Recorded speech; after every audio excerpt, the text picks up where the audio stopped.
People are put in your place, in the right place at the right time to support and care and love on you.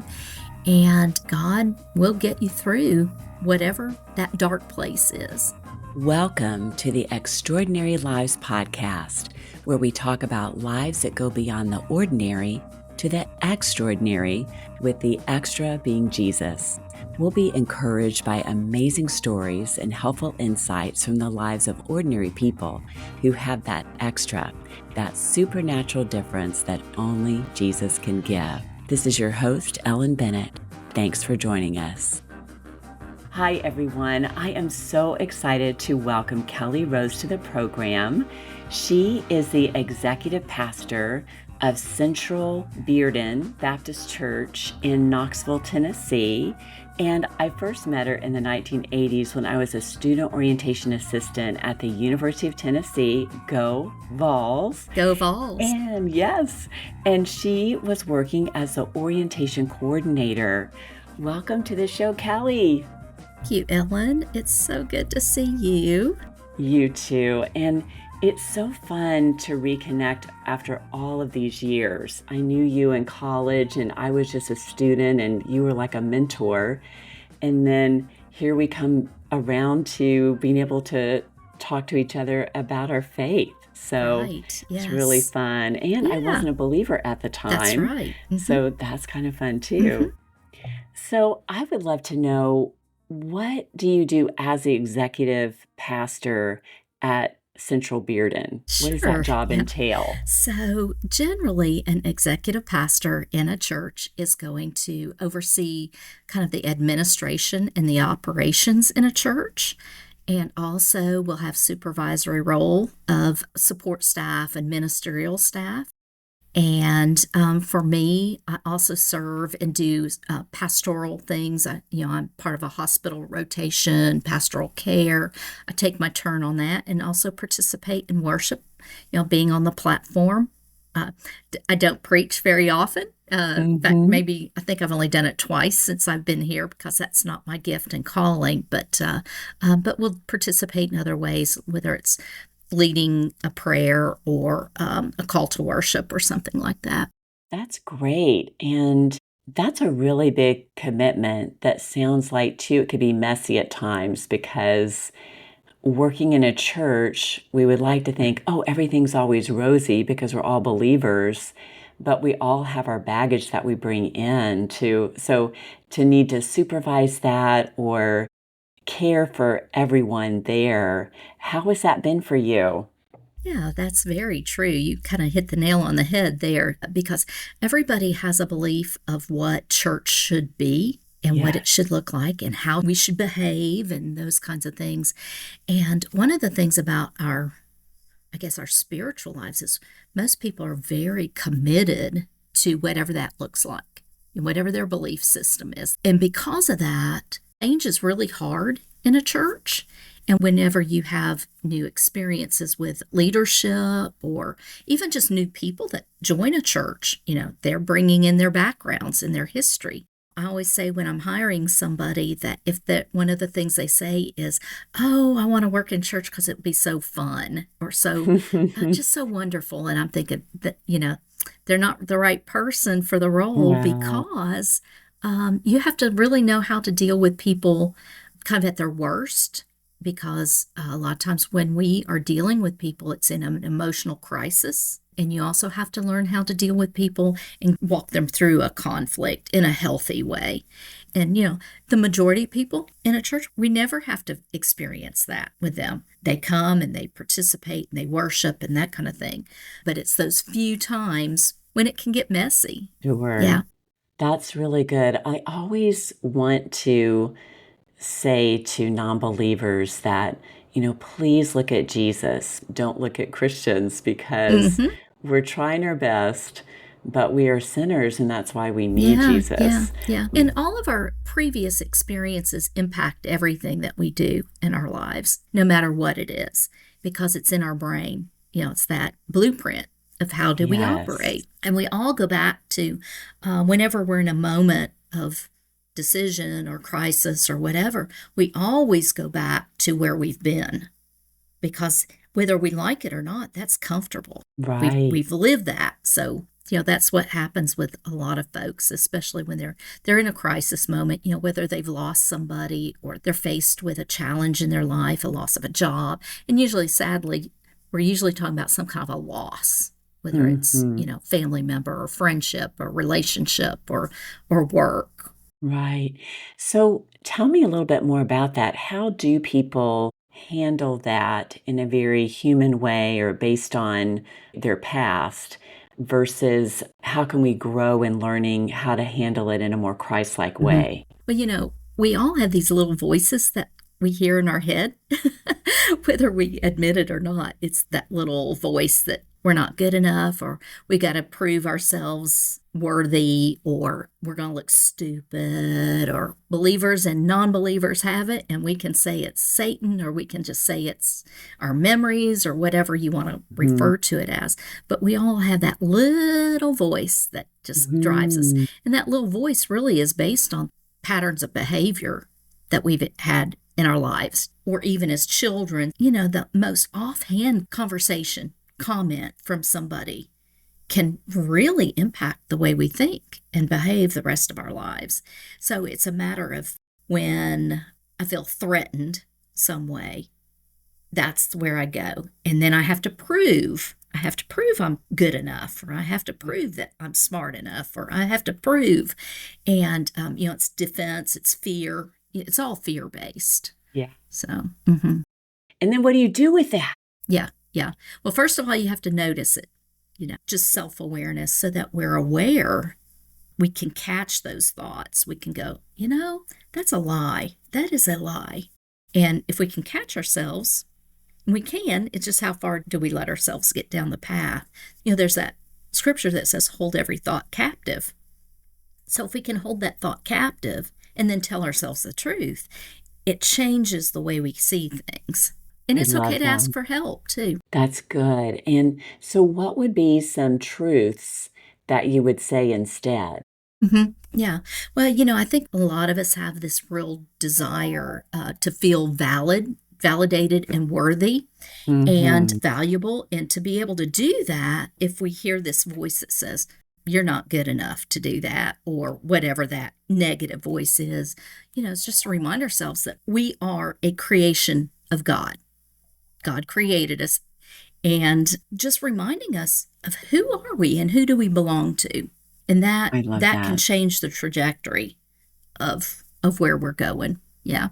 I love that. I have heard about that too, of that cycle of you're telling yourself a lie, and if you can recognize it, then you have to take it captive, like what you said, and really be stern with yourself and say that's not true. And then, of course, the truth of our identity in Christ is, of course, what you're saying, and that we are loved. Yes. And that we are not perfect. That's right. And that's okay. God is our righteousness. We are not righteous in ourselves. And, yes. But that is so true. We all either want approval or success, or just to be valued, maybe even to be comfortable. That can be a big one too. Yes. Yeah. A lot of these, or maybe all of these, I can very much relate to. Yeah. So, and I like how you said it's fear-based too. That's really good to look out for. Like, how often are we making decisions based on fear, and maybe we don't even know it's based on fear? Right. Yeah. I think we also live in this desire to be perfect. And there is no such thing as perfect. We can be faced with decisions. We can be paralyzed because we want to make the perfect one. Well, guess what? Both of them may be just fine.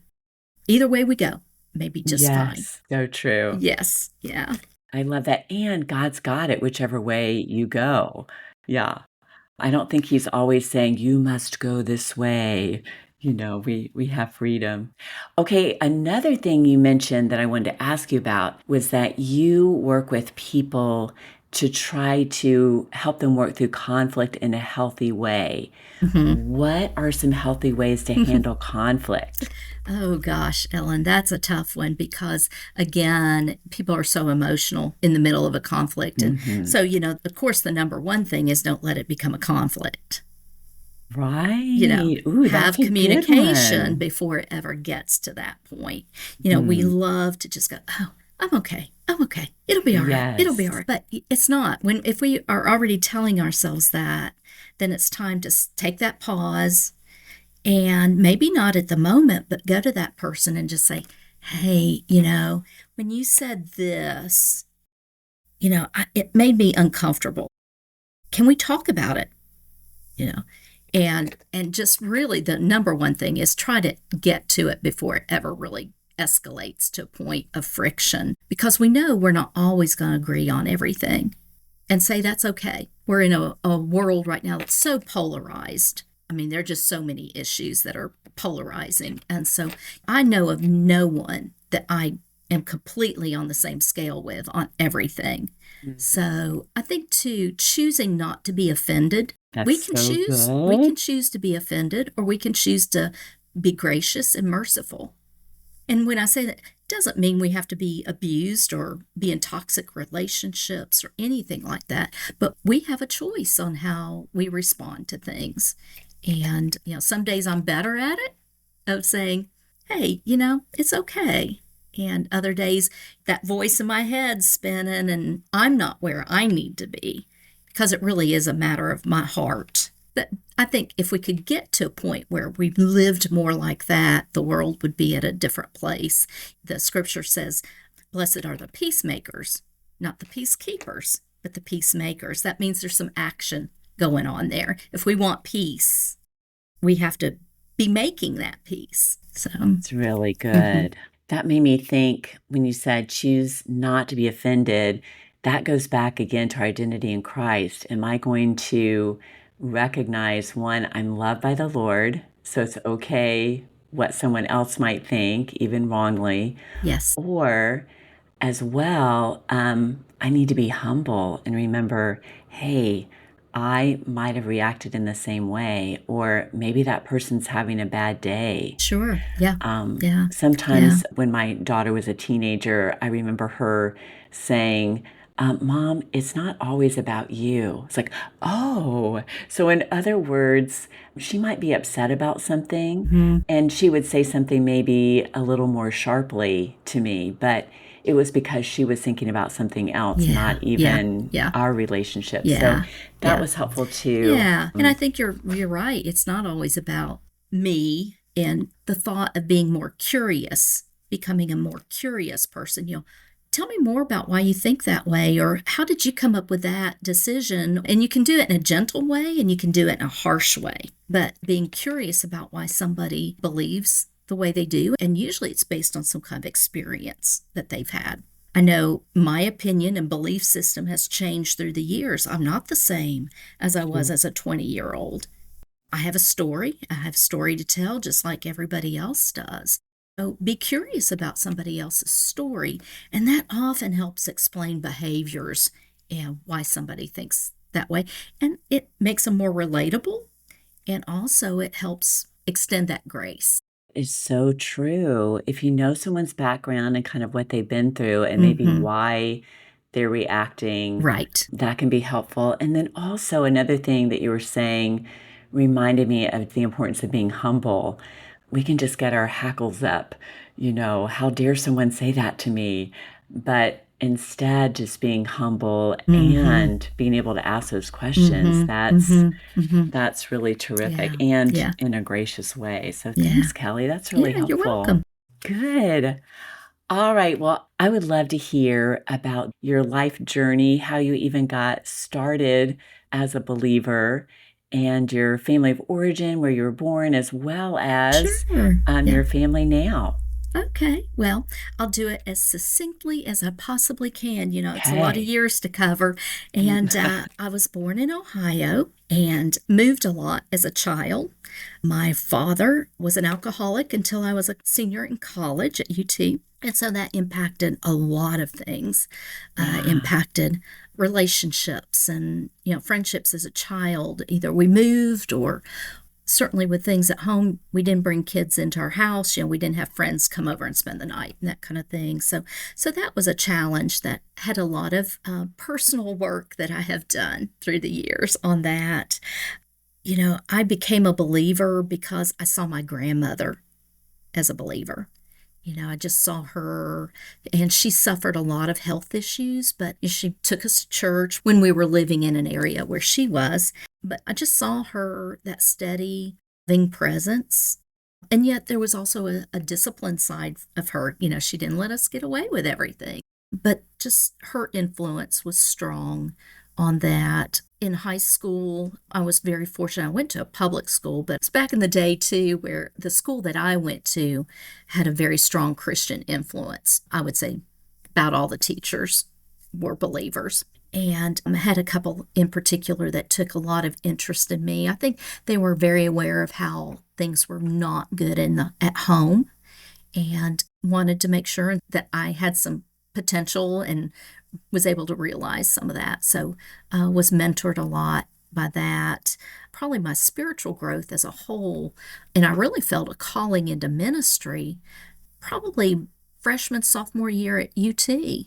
And however, having been in the Baptist world where most women in ministry were preschool and children directors and pastors, I knew that wasn't my calling. That's not my passion at all. I love kids. I love my own kids, the whole bit, but I knew that's not the direction. And so I really struggled. I struggled probably for 15 or 20 years trying to figure out, God, I think you want me to go into ministry, but what and where? So I worked at UT for several years and got married, started my family. And I still was struggling with what God's calling was on my life. And in 2000, so it's been 25 years ago, actually 25 years ago this month, the position at the church I was attending of church administrator was opened. Church had never had an administrator. I'd never really heard of that, but basically it was if you looked at HR, facility management, finances, that kind of thing, and some supervising of staff. And I could look back and go, all those different things I did at UT really help kind of fill an experience database that might apply to that role. So I applied for it, got it, and haven't looked back. So I've been in ministry now for 25 years. So, wow. That's great.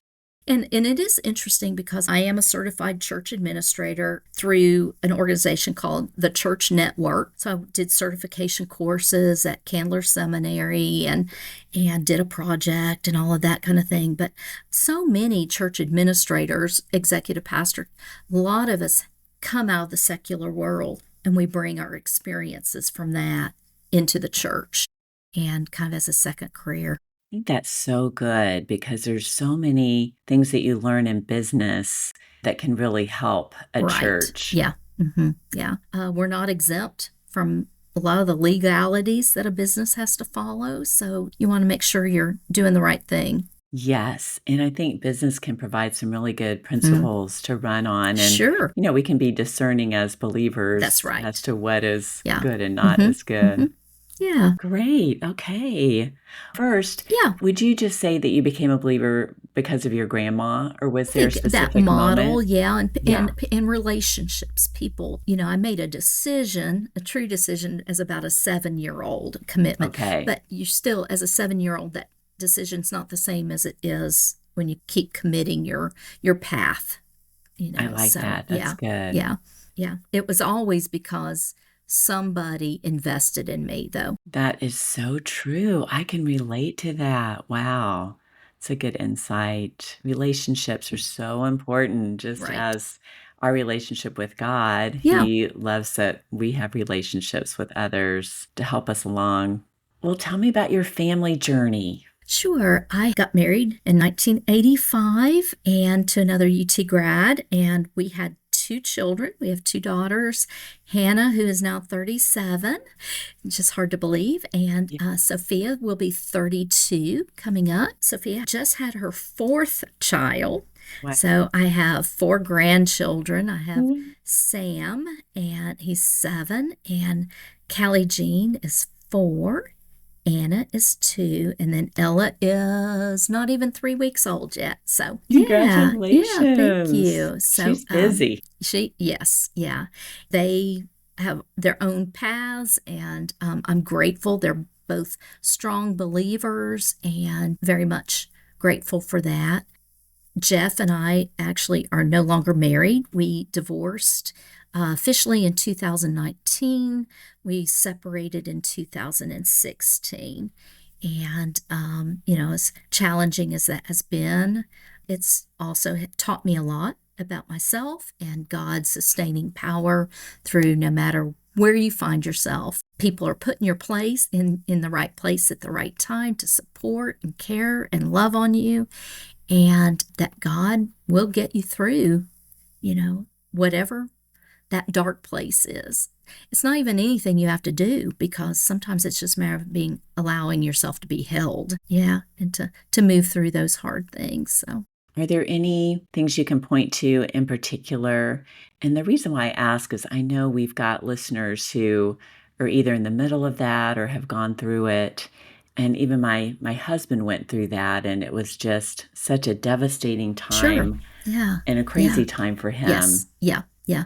Well, I think that because we would have been married 31, 32 years at that point. And I always tell people we didn't have a perfect marriage up till that point. So, we'd been in and out of counseling. We had done work to try to make things happen and stay together. And just at some point, he just decided, and I don't blame him, this is not, but he made the decision and the call to say, I just can't do this anymore. To say I was angry would be an understatement. And, I really had to work on that. There were a lot of things that had happened.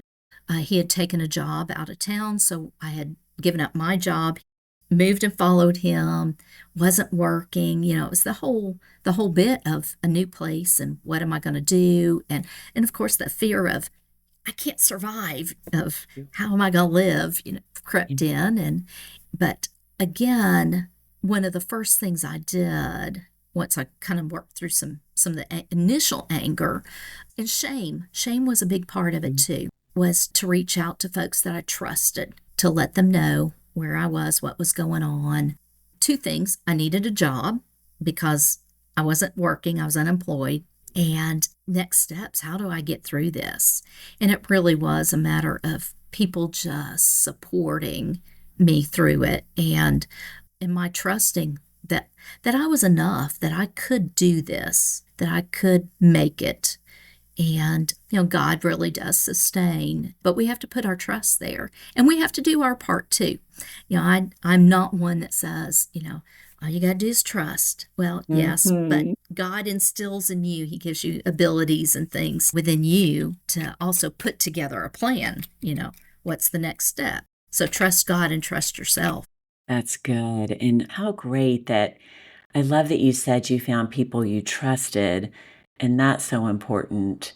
And then, as far as trusting the Lord and yourself, I know when I've been in situations where things have just blown up, I just feel that reassurance from the Lord that He's there, He's going to get me through, and that He's so patient, Yes. that it's okay. He's going to Hmm. work Yeah. through it, that even if I'm not handling it the best way that I sure wish I was, or like how I think a Yeah. believer would, or Right. whatever, Yeah. it's okay. He Hmm. knows. Hmm. He knows Yeah. me. He Sure. knows human nature, Hmm. and He just loves us and wants to restore us. But sometimes it takes time as well. It does. And It's a because, process.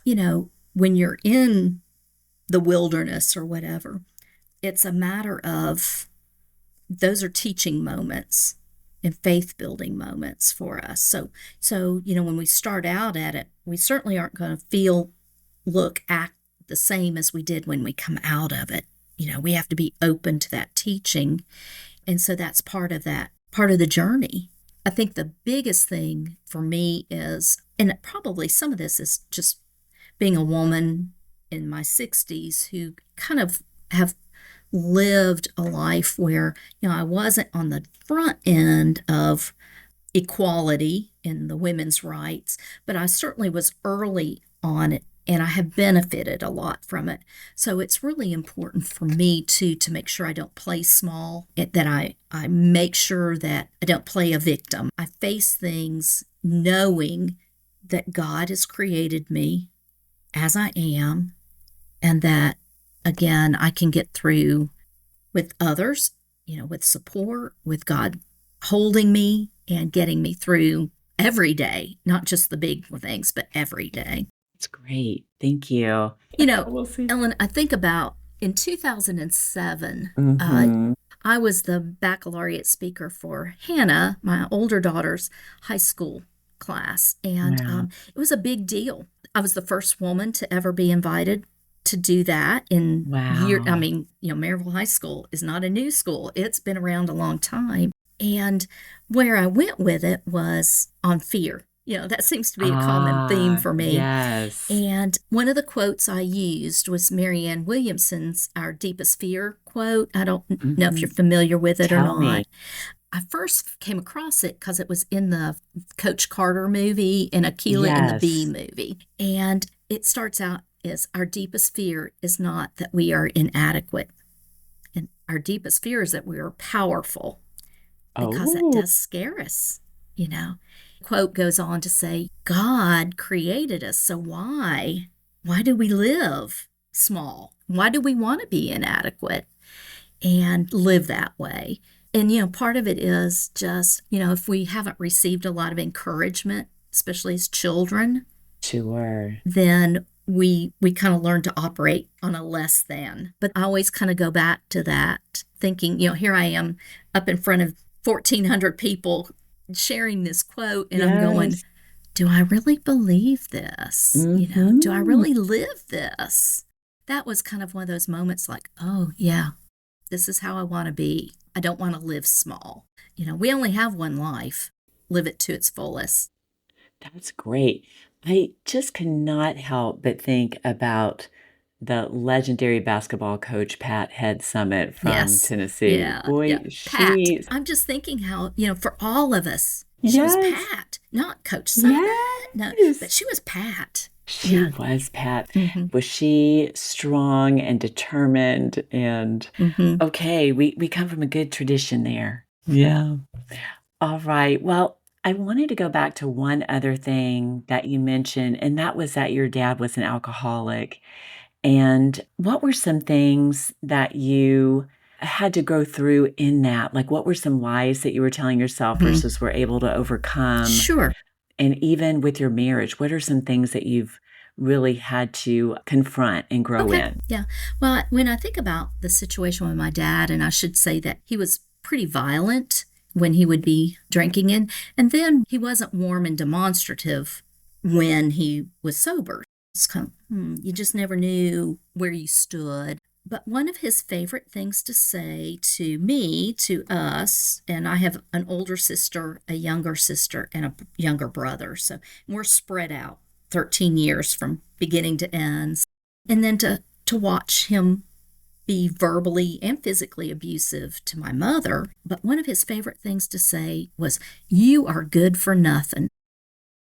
And you think about that. You are good for nothing, and that just gets so ingrained into your head. And what can you do with that? Am I really good for nothing? Surely I'm good for something. Yeah. But then that really produced a drivenness in me as a kid, as a young person, a drivenness to be perfect. It was a typical go to class, take a test. If I missed something, the question was, well, why not that you got 99 right, but why did you miss that one? That really impacted my life to the point where it was almost like if I couldn't be perfect in something, I wasn't even going to try. I was already doomed. So I struggled a lot with that. At least from appearances, I was probably okay. But in my head, that wasn't the case. Really struggling to prove my worth in a worldly way. Mm-hmm. Okay. Yeah, of course. Yeah. And I think that impacted my marriage as well, Sure. really seeking some validation from Jeff that he just wasn't capable of dealing with because he had his own family of origin issues. And, Sure. that really impacted things. What I know and look back on is, just we were pretty young when we got married, and neither of us had great communication skills, and how important that is or would have been to nip some things in the bud before they ever escalated to a point Sure. that they did. Yeah. Yeah. Well, thank you very much. You're welcome. Um, how about in your work at the church? What are some ways you've seen God at work? First of all, I should say that I came back to Central Bearden. I went to church here when I was at UT. So, I've moved away from Knoxville, came back. I've been here 3 years. It'll be 3 years September 1st. And coming back here was a journey in itself, coming back to Knoxville. I was in Augusta, Georgia. I'd served at a church there for 6 years. And one day, I was actually preparing a sermon where I'd been invited to preach. And God was very clear. He said, it's time for you to go home. Time for me to come back to Knoxville. And I was like, well, you're going to have to figure that one out because I don't know. So long story short on that, this position opened up. I ended up, actually, they called me to see if I would apply for it. And I landed here. I had been here about 8 months, and the senior pastor announced his retirement. So it wasn't what I thought it was going to be. Surprise, surprise, is life ever. And so we went through a search process for about 13 months. So I was about a year into my tenure here when no senior pastor. So I was leading. Now I am the leading staff person. And Yeah. so that was a big surprise. So God continues to be faithful. We've called a senior pastor in the spring. And, I'm excited for this church and about what happens next as we continue to grow and to cast vision and really to impact the Knoxville community. That's great. Yeah. What are some strategies that you all have thought about for impacting the community? So Central Bearden, one of the beautiful things about this church, they have a long, rich history of community outreach and community ministries. There's Mission of Hope, which has been here in Knoxville for a long time, long tenured ministry, was actually founded by a person in this church.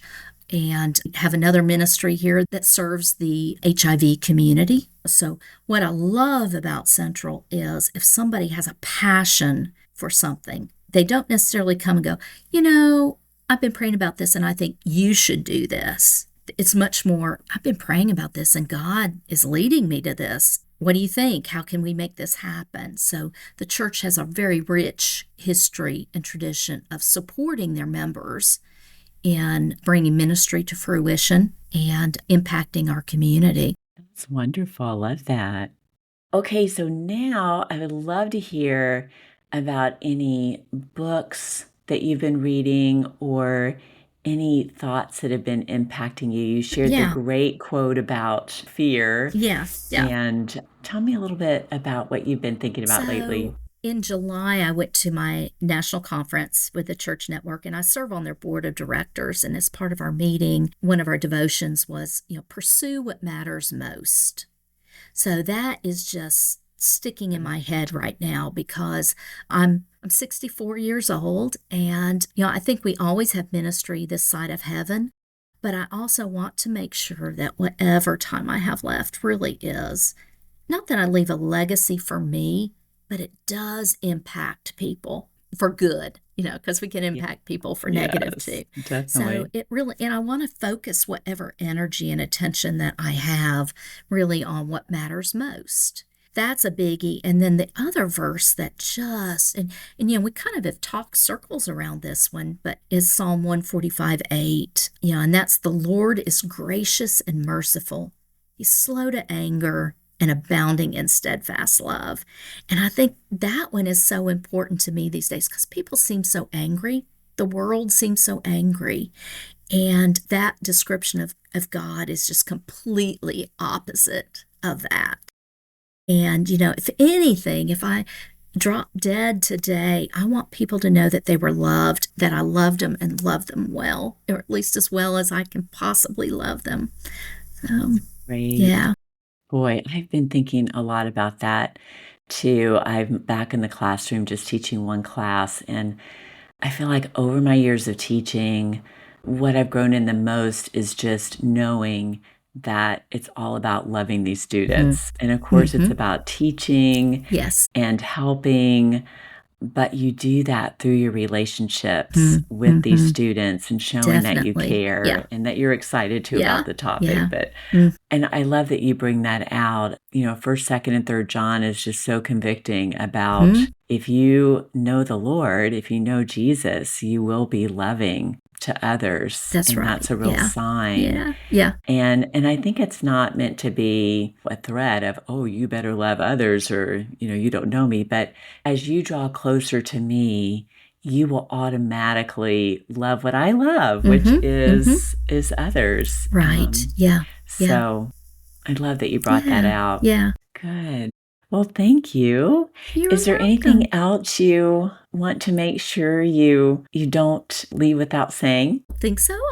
I'm just so grateful for you, Elle, and all the student orientation assistants that through the years, those relationships that we've developed, and we certainly have taken some diverse paths. But, I think that ultimately what we did back that many years ago, we won't talk about, but Yes. made an impact on other students and on each other. And I think about your journey, and there are some others that through the years that weren't believers and now are, and we just never know what our words and actions will do. So true. And it truly is a lot of the people at UT that impacted me. And it was after college that I did begin to follow Christ. Yeah.